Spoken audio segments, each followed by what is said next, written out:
back to my channel. It's Alice Walker here from AliceWalker.London. This is the look I've got for you guys today. There it is. I absolutely love it, and the look was actually created from the Jacklyn Hill Ring the Alarm by Morphe palette. If you want to know how I created this look, please keep watching, and don't forget to subscribe, like, comment, and come be a part of my YouTube family. And also please watch till the end, because at the end I'm just going to do some swatches of the palette. This is the palette we're going to be using today, and it's got how many shades?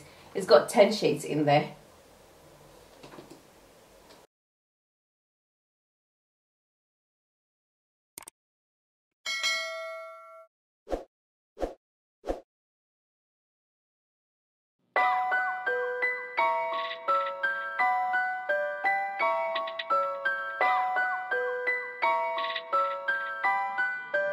Ihaksi.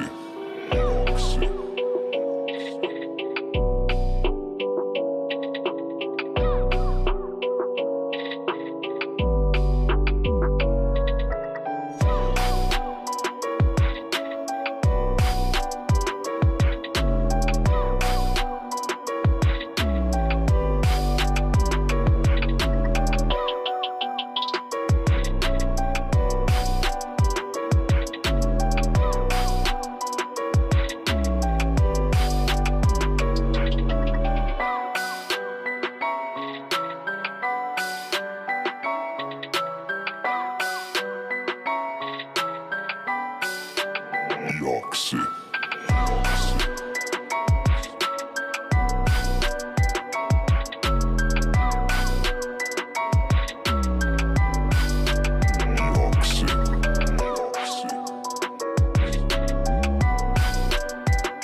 for watching. Take care. Come again soon. God bless. Bye. Love you guys.